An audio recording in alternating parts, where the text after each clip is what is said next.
Many people assume that the historical inspiration for the rebellion in Les Misérables was the French Revolution.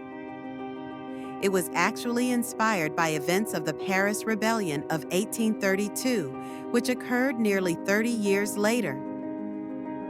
The violent times of the French Revolution drastically changed France's culture, government, and military. After the execution of their monarch, King Louis XVI, France cautiously welcomed the leadership of the French military and their political leader, Napoleon Bonaparte.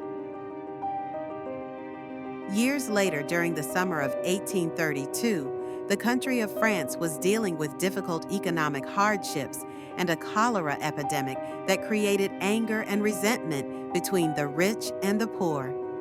On June 5, 1932, author Victor Hugo was in Paris writing a play. When the battle began, rebel students and workers were on one side and government troops on the other, while Hugo was trapped in a nearby alley. Hugo stayed out of harm's way while gunfire ensued, but he immortalized the events of the Paris Revolution in his novel Les Misérables.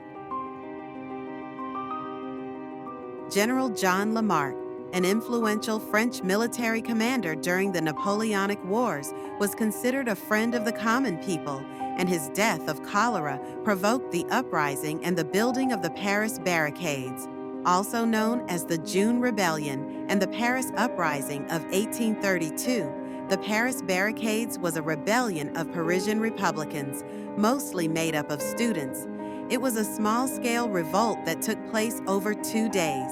During the uprising, approximately 1,000 people were injured or killed. The word barricade derives from the French word barrique and is a military term denoting a defensive barrier used in urban warfare.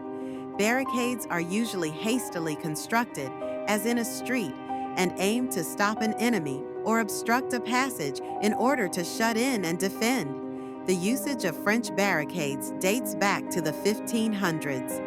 The implementation of barricades began its spread from France during the 1780s, and in 1830, it was an integral technique used in the Belgian Revolution. By 1848, barricades were being incorporated on an international scale. By the middle of the 19th century, the barricade had become a worldwide symbol of the revolutionary tradition for many students, workers, and political refugees.